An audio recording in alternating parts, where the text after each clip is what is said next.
Hi hello ನಮಸ್ಕಾರ ಸ್ನೇಹಿತರೆ. ಕೊನೆಗೂ ಕೂಡ ಭೂಮಿ ಮತ್ತು ಅಚ್ಯುತ ಇಬ್ಬರು ಕೂಡ ಶಾರದಮ್ಮನ ಬಳಿಗೆ ಬಂದೇ ಬಿಟ್ರು. ಈತ ಕಡೆ ತುಂಬ ದೂರ ಅಂತ ಹೇಳಿ ಕಳಿಸೋಕ್ಕೆ ಅಶ್ವಿನಿ ಶಾರದಮ್ಮನ ಕರ್ಕೊಂಡು ಬಂದು ಮನಸ್ವಿನಿಯಾಗಿ ಬದಲಾಗಿ ಶಾರದಮ್ಮನ ಜೊತೆ ಮನಸ್ವಿನಿಯಾಗಿ ದೈವ ಸನ್ನಿಧಿ ಮನೆಗೆ ಎಂಟ್ರಿ ಕೊಡಬೇಕು ಅಂತ ಅಂದ್ಕೊಂಡಂತಹ ಆ ಒಂದು ದೊಡ್ಡ ಪ್ಲಾನ್ ಉಲ್ಟಾ ಹೊಡೆಯೋ ಚಾನ್ಸಸ್ ಇದೆ. ಹಾಗಾದರೆ ಏನಾಯಿತು ಅಂತದ್ದು ತಿಳ್ಕೊಬೇಕು ಅಂದರೆ ಈಗಲೇ ನಮ್ಮ ಈ ಚಾನಲ್ನ ಸಬ್ಸ್ಕ್ರೈಬ್ ಮಾಡಿ, ಹಾಗೆ ಈ ಒಂದು ವಿಡಿಯೋವನ್ನು ಪೂರ್ತಿಯಾಗಿ ನೋಡೋದನ್ನು ಯಾವುದೇ ಕಾರಣಕ್ಕೂ ಕೂಡ ಮರಿಬೇಡಿ.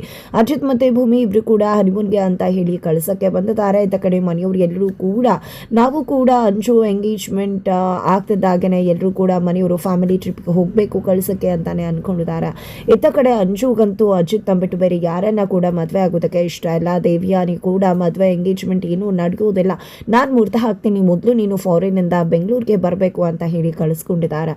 ಈ ಕಡೆ ಅಂಜು ಅಂತೂ ಅಮ್ಮನ ಹತ್ರ ಖಂಡಿತ ಮಾಮ್ ನಾನು ಅಜಿತ್ನೇ ಮದುವೆ ಆಗೋದು, ಮದುವೆ ಮುಹೂರ್ತ ಕ್ಯಾನ್ಸಲ್ ಮಾಡ್ತೀಯ ಅಲ್ವಾ ಅಂತ ಕೇಳ್ತಾ ಇದ್ರೆ ಖಂಡಿತ ಅಂತ ದೇವ್ಯಾನಿ ವಿಶ್ವಾಸವನ್ನ ಭರವಸೆಯನ್ನ ಕೊಡ್ತಿದ್ದಾರೆ ಮಕ್ಕಳಿಗೆ. ಆದರೆ ಅವರ ಮನಸ್ಸಲ್ಲಿರ್ತಕ್ಕಂಥ ವಿಚಾರನೇ ಬೇರೆ ಇದೆ. ಆದರೆ ಆ ಒಂದು ವಿಷಯವನ್ನ ಇನ್ನೂ ಕೂಡ ಅಂಜು ಜೊತೆ ಅವರು ಶೇರ್ ಮಾಡ್ಕೊಂಡಿಲ್ಲ. ಯಾವಾಗ ಅಶ್ವಿನಿ ನಾನು ನಚ್ಚಿನ ಮದುವೆ ಆಗಿ ಮನೆಗೆ ಎಂಟ್ರಿ ಕೊಡಬೇಕು ಅಂತ ಅನ್ಕೊಂಡ್ಲು, ಯಾವಾಗ ಅಪ್ಪು ಇಲ್ಲಿ ನಚ್ಚಿನ ಮದುವೆ ಆಗಬಹುದಲ್ವಾ ಇಲ್ಲಿ ಅಂಜು ಅಂತ ಹೇಳಿದ್ಲು, ಅದೇ ಒಂದು ಸಮಯದಲ್ಲಿ ದೇವ್ಯಾನಿಗೂ ಕೂಡ ಅನ್ಸತ್ತೆ ಹೌದು ಮದುವೆ ಆಗಿರೋ ಅಜಿತಿಂದ ಯಾಕೆ ಬೀಳಬೇಕು, ನಚ್ಚಿ ಇದ್ದಾನಲ್ವಾ, ನಚ್ಚಿ ಜೊತೆನೇ ಇಲ್ಲಿ ಅಂಜು ಮದುವೆ ಮಾಡಿಸಬಹುದಲ್ಲ ಅಂತ.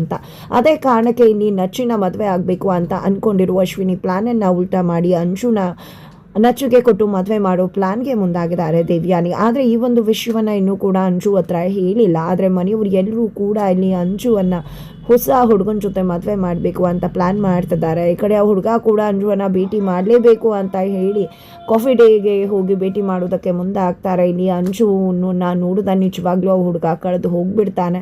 ಮನೆಗೆ ಬರ್ತಿದ್ದಾಗನೇ ಕಾಲ್ ಮಾಡಿ ಶ್ರವಣ್ಗೆ ಅವ್ರ ತಂದೆಯಿಂದ ನನಗೆ ಅಂಜು ಇಷ್ಟ ಆಗಿದ್ದಾಳೆ, ಆದಷ್ಟು ಬೇಗ ಎಂಗೇಜ್ಮೆಂಟ್ನ ಇಟ್ಕೊಂಬಿಡಿ ಅನ್ನೋ ಮಾತನ್ನ ತಿಳಿಸ್ತಾರೆ. ಇದರಿಂದಾಗಿ ಶ್ರವಣ್ ಅವ್ರಿಗಂತೂ ಫುಲ್ ಖುಷಿ ಆಗಿಬಿಡುತ್ತೆ. ಶ್ರವಣ್ ಅವ್ರು ಕೂಡ ಮನಸ್ವಿನಿ ಹೋದ ಮೇಲೆ ಅಂಜುನೇ ತನ್ನ ಮಗಳ ಥರ ನೋಡ್ಕೊಂಡಿದ್ರು. ಹಾಗಾಗಿನೇ ಅಂಜು ಮದುವೆ ಫಿಕ್ಸ್ ಆಗ್ತಿದೆ ಅಂದ ತಕ್ಷಣ ತುಂಬ ಅಂದರೆ ತುಂಬ ಖುಷಿ ಆಗ್ತಾರೆ. ಮನೆಯವರು ಎಲ್ಲರೂ ಮುಂದೆ ಕೂಡ ಅಂಜುನ ಹುಡುಗ ತುಂಬ ಇಷ್ಟಪಟ್ಟಿದ್ದಾನಂತೆ, ತುಂಬ ಆದಷ್ಟು ಬೇಗ ಎಂಗೇಜ್ಮೆಂಟ್ ಇಟ್ಕೊಂಬಿಡಿ ಅಂತ ಹೇಳಿದರು ಅಂತ ಹೇಳ್ತಿದ್ದಾಗನೇ ಅಂಜು ಇಲ್ಲಿ ಕೆಂಡಾಮಂಡಲ ಆಗಿಬಿಡ್ತಾಳೆ. ಆ ಕಡೆ ದೇವ್ಯಾನಿಗೂ ಕೂಡ ಒಂದು ಕ್ಷಣ ದೊಡ್ಡಂತ ಅನಿಸ್ಬಿಡತ್ತೆ. ಇತ್ತ ಕಡೆ ಅಶ್ವಿನಿ ದೇವ್ಯಾನಿಯಿಂದ ಶ್ರವಣ್ಣ ಫ್ಯಾಮಿಲಿಯ ಫೋಟೋವನ್ನು ತರಿಸ್ಕೊಂಡು ಅದನ್ನು ಗೋಡೆ ಮೇಲೆ ಹಾಕಿದ್ರು. ಆ ಒಂದು ದೊಡ್ಡ ಫೋಟೋವನ್ನು ನೋಡ್ತಿದ್ದಾಗ ಇಲ್ಲಿ ಶಾರದಮ್ಮಂಗೆ ಎಲ್ಲವೂ ಕೂಡ ಹಳೆದೆಲ್ಲ ನೆನಪಾಗೋಯ್ತು. ಪುಟಿ ಪುಟಿ ಪುಟಿ ಅಂತ ಹೇಳಿ ಆ ಫೋಟೋವನ್ನು ನೋಡಿ ಕರೀತಾ ಇದ್ರೆ ಈ ಕಡೆ ಅಶ್ವಿನಿ ನಾನೇ ಅಮ್ಮ ನೀನು ಪುಟ್ಟಿ ಮನಸ್ವಿನಿ ಅಂತ ಹೇಳಿ ಶಾರದಮ್ಮನ ಮುಂದೆ ಹೋಗ್ತಾಳೆ. ಶಾರದಮ್ಮಂಗೆ ಒಂದು ಕ್ಷಣ ನಂಬಬೇಕು ನಂಬಾರ್ದು ಅಂತ ಅನ್ನಿಸ್ತಿಲ್ಲ. ಇಲ್ಲಿ ಅಮ್ಮ ನಾನೇ ಅಮ್ಮ ನೀನು ಪುಟ್ಟಿ ಮನಸ್ವಿನಿ, ನಮಗೆ ತುಂಬ ಜನ ಹೊರಗಡೆ ನೆಂಟರಿದ್ದಾರಮ್ಮ, ಅಪ್ಪ ಕೂಡ ಇದ್ದಾರೆ, ನಿಜಕ್ಕೂ ಕೂಡ ನಾನು ನಿನ್ನನ್ನು ನೋಡ್ಕೋತಾ ಇದ್ದೀನಿ, ನಿನ್ನ ಮಡಿಲಲ್ಲಿ ನಾನು ಬೆಳಿಬೇಕಿತ್ತು, ಆದರೆ ಏನು ಮಾಡಲಿ ಅಮ್ಮನ ಹಾರೈಕೆಯಲ್ಲಿ ನಾನಿದ್ದೀನಿ, ಪ್ಲೀಸ್ ಅಮ್ಮ ನಾನಮ್ಮ ನೀನು ಮನಸ್ವಿನಿ ಅಂತಿದ್ರೆ ಅದನ್ನು ಒಪ್ಕೊಳ್ಳೋದು ತುಂಬ ಅಂದರೆ ತುಂಬ ಕಷ್ಟ ಆಗ್ತಿದೆ. ಶಾರದಮ್ಮಂಗೆ ಅವರ ಮನಸ್ಸು ಒಪ್ಕೋತಾ ಇಲ್ಲ ಅಶ್ವಿನಿ ನನ್ನ ಮಗಳು ಅನ್ನೋದನ್ನು. ಈ ಕಡೆ ಅಶ್ವಿನಿ ಮನಸ್ವಿನಿ ಅಂತ ಹೇಳಿ ಶಾರದಮ್ಮನೇ ಒಪ್ಕೋತಾಳೆ.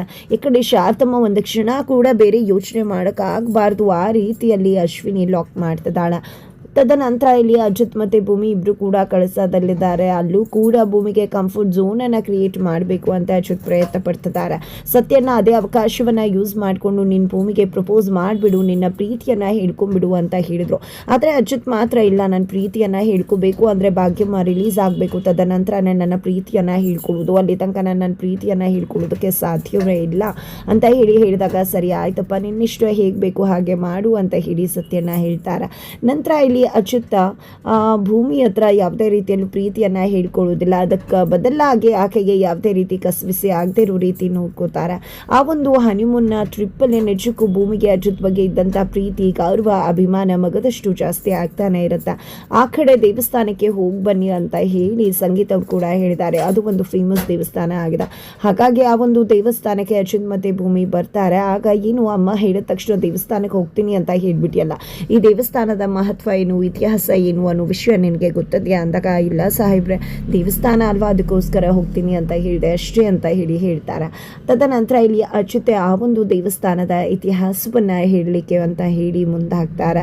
ಆ ಒಂದು ದೇವಸ್ಥಾನದಲ್ಲಿ ಯಾಕೆ ಕಳಸ ಅನ್ನೋ ಒಂದು ಹೆಸರು ಬಂತು, ಆ ದೇವಸ್ಥಾನದ ಮಹಿಮೆ ಏನು, ಮಹತ್ವ ಏನು, ಇಲ್ಲಿ ಶಿವ ಪಾರ್ವತಿ ಮದುವೆ ಆಗಬೇಕಾದ್ರೆ ಎಲ್ಲರೂ ಕೂಡ ದೇವಾನುದೇವತೆಗಳು ಸೇರಿದ್ದು ಅಲ್ಲೇ ಇದ್ದರೆ ಒತ್ತಡ ಆಗುತ್ತೆ ಅಂತ ಹೇಳಿ ಭೂಮಿಯ ಇನ್ನೊಂದು ಭಾಗದಲ್ಲಿ ಹೋಗಿ ಇರಿ ಅಂತ ಹೇಳಿದಾಗ ಮುನಿಗಳು ಶಿವನ ಹತ್ರ ಹೋಗಿ ನಮಗೆ ಮದುವೆ ನೋಡಬೇಕು ಅಂತ ಅನಿಸುತ್ತೆ, ನಾವಲ್ಲಿ ಹೋಗಿರೋದಿಲ್ಲ ಅಂದಾಗ ನೀವು ಎಲ್ಲೇ ಹೋಗಿ ನಿಂತರು ನಿಮಗೆ ನಮ್ಮ ಮದುವೆ ಕಾಣಿಸುತ್ತೆ ಅಂತ ಹೇಳ್ತಾರೆ. ಆಗ ಕಳಸದಲ್ಲಿ ಬಂದು ನೆಲೆಸಿದ್ದು ಅಂತ ಹೇಳಿ ಆ ಒಂದು ಸ್ಟೋರಿಯನ್ನು ಕೂಡ ಹೇಳ್ತಾರೆ ಅಚ್ಯುತ. ತದನಂತರ ಇಲ್ಲಿ ಭೂಮಿ ಮತ್ತು ಅಚ್ಯುತ್ ಇಬ್ಬರು ಕೂಡ ದೇವಸ್ಥಾನಕ್ಕೆ ಹೋಗಿದೆ, ದೇವ್ರ ಬಳಿ ತಮ್ಮ ಪ್ರಾರ್ಥನೆಯನ್ನು ಮಾಡ್ತಾರೆ. ಇಲ್ಲಿ ಭೂಮಿ ಅಚ್ಯುತ ಸಾಹೇಬ್ರು ಮನೆಯವ್ರು ಎಲ್ಲರೂ ಕೂಡ ಚೆನ್ನಾಗಿರಬೇಕು, ದೈವ ಸನ್ನಿಧಿ ಮನೆ ಚೆನ್ನಾಗಿರಬೇಕು, ದೇವ ಸನ್ನಿಧಿ ಮನೆ ಚೆನ್ನಾಗಿರಬೇಕು ಅಂತ ಕೇಳ್ಕೊಂಡ್ರೆ ಆ ಕಡೆ ಅಚ್ಯುತ, ನಂಗೆ ಗೊತ್ತಿದೆ ಭೂಮಿ ಯಾವತ್ತೂ ತನ್ನ ಬಗ್ಗೆ ಕೇಳ್ಕೊಳ್ಳೋದಿಲ್ಲ, ತನ್ನಗೆ ಏನಾದರೂ ಮಾಡಿದ್ರೂ ಪರವಾಗಿಲ್ಲ, ಎಲ್ಲ ಮನೆಯವ್ರನ್ನ ಚೆನ್ನಾಗಿಟ್ಟಿರು, ನನಗೆ ಏನೇ ಇದ್ರೂ ನೋವು ಕೊಡು, ನನ್ನ ಮನೆಯವ್ರನ್ನ ಚೆನ್ನಾಗಿಟ್ಟಿರು ಅಂತಾನೆ ಕೇಳ್ಕೊತಾಳೆ. ಆದರೆ ನಾನು ನನ್ನ ಭೂಮಿಯನ್ನು ಚೆನ್ನಾಗಿಟ್ಟಿರು, ಅವಳಿಗೆ ಏನೇ ನೋವು ಕೊಡಬೇಕಿದ್ರು ಅದನ್ನು ನನಗೆ ಕೊಡು ಅಂತ ಕೇಳ್ಕೊತಿದ್ದೀನಿ ಭಗವಂತ ಅಂತ ಹೇಳಿ ಅಚ್ಯುತ ದೇವ್ರ ಹತ್ರ ಕೇಳ್ಕೊತಾರೆ. ತದನಂತರ ಇಲ್ಲಿ ಅಚ್ಯುತ್ ಮತ್ತು ಭೂಮಿ ದೇವಸ್ಥಾನದಿಂದ ಕಾರಲ್ಲಿ ಬರ್ತಿದ್ದಾರೆ. ಕಾರಲ್ಲಿ ಬರ್ತಾ ಇರಬೇಕಿದ್ರೆ ಅವರ ಗಾಡಿ ಕೆಟ್ಟು ಹೋಗುತ್ತೆ. ಇತ್ತ ಕಡೆ ಅಶ್ವಿನಿ ಯಾರಿಗೋ ಕಾಲ್ ಮಾಡಿದೆ, ಇನ್ನೂ ಕೂಡ ಆ ಶಾರದಾ ನನ್ನನ್ನು ಮಗಳು ಅಂತ ಒಪ್ಕೋತಾ ಇಲ್ಲ, ನಿಜಕ್ಕೂ ಕೂಡ ಸ್ವಲ್ಪ ಕಷ್ಟ ಆಗ್ತದೆ, ಆದರೆ ಆದಷ್ಟು ಬೇಗ ಆಕೆ ನನ್ನ ಮಗಳು ಅಂತ ಒಪ್ಕೋತಾಳೆ. ಒಪ್ಕೊಂಡ ಮೇಲೆ ಆ ಮನೆಗೆ ಮನಸ್ವಿನಿಯಾಗಿ ಎಂಟ್ರಿ ಕೊಡ್ತೀನಿ, ಎಲ್ಲರೂ ಕೂಡ ನನ್ನ ಮನಸ್ವಿನಿ ಅಂತ ನಂಬಿ ಬಿಗಿದಪ್ಕೊಂಡ್ಬಿಡ್ಬೇಕು, ಆ ರೀತಿ ಮಾಡ್ತೀನಿ ಅಂತ ಹೇಳ್ತಿರ್ತಾರೆ. ಅಷ್ಟರಲ್ಲಿ ಇತ್ತ ಕಡೆ ತಿರುಗಿ ನೋಡಿದ್ರೆ ಶಾರದಮ್ಮ ಬೆಚ್ಚಿ ಬೀಳ್ತಿರ್ತಾರೆ. ಈ ಕಡೆ ಯಾಕಮ್ಮ ಏನಾಯಿತು ಅಂತ ಹೇಳಿ ಅಶ್ವಿನಿ ಬರ್ತಾ ಇದ್ರು ಕೂಡ ಶಾರದಮ್ಮ ತುಂಬ ಅಂದರೆ ತುಂಬ ಹೆದರುಗ್ತಿರ್ತಾರೆ. ಎಷ್ಟು ಮಟ್ಟ ಅಂದರೆ ನಿಜಕ್ಕೂ ಏಕೆ ನನ್ನ ಮಗಳಲ್ಲ ಅನ್ನೋದು ಅವ್ರಿಗೆ ಗೊತ್ತಾಗ್ಬಿಟ್ಟಿದೆ ಅಂತ ಅನ್ಸುತ್ತೆ.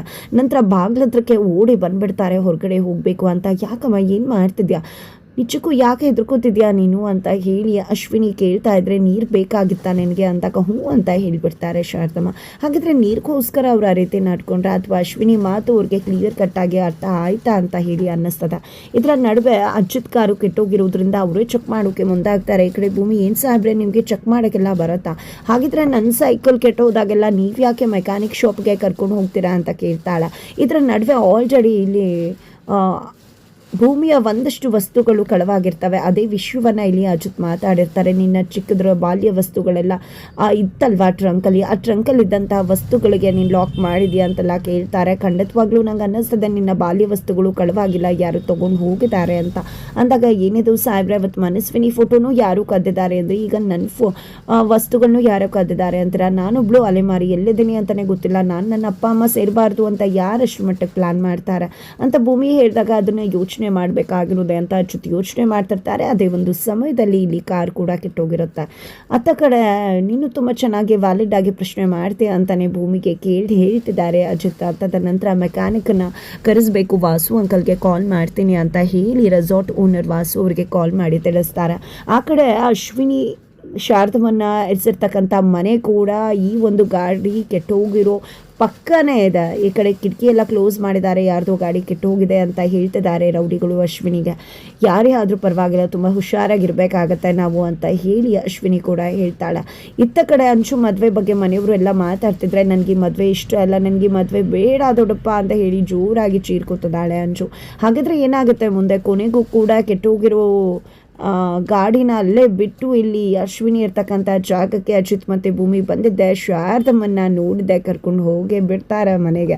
ಅಶ್ವಿನಿ ಆಟಕ್ಕೆ ಫುಲ್ ಸ್ಟಾಪ್ ಬೆಳೆಯುತ್ತಾ, ಏನೋ ಗೇಮ್ ಪ್ಲ್ಯಾನ್ ಮಾಡಿದಂಥ ಅಶ್ವಿನಿ ಗೇಮ್ ಪ್ಲ್ಯಾನೇ ಉಲ್ಟಾ ಹೊಡಿಯುತ್ತಾ. ಏನಾಗುತ್ತೆ ತಿಳ್ಕೊಬೇಕು ಅಂದರೆ ಮುಂದಿನ ವೀಡಿಯೋಗೆ ರೀಚ್ ಮಾಡೋದನ್ನು ಯಾವುದೇ ಕಾರಣಕ್ಕೂ ಕೂಡ ಮರಿಬೇಡಿ. ಅತ್ತ ಕಡೆ ಮಗಳು ಮಾಡಿರ್ತಕ್ಕಂಥ ಅವಾಂತರದಿಂದ ದೇವಿಯಾನಿಗೆ ಏನು ಮಾಡಬೇಕು ಅಂತ ತೋಚುತ್ತೆ, ಒದ್ದಾಡ್ತಿದ್ದಾರೆ. ಹಾಗಿದ್ರೆ ಮಗಳು ಅಂಚು ಮದುವೆ ಯಾಕೆ ಬೇಡ ಅಂತಿದ್ದಾಳೆ ಅನ್ನೋದನ್ನು ತುಂಬ ಈಸಿಯಾಗಿ ಡೈವರ್ಟ್ ಮಾಡಿ ಬಿಡ್ತಾರೆ ದೇವಿಯಾನಿ. ಏನಾಗುತ್ತೆ ತಿಳ್ಕೊಬೇಕು ಅಂದರೆ ಮುಂದಿನ ವೀಡಿಯೋಗೆ ವೇಟ್ ಮಾಡೋದನ್ನು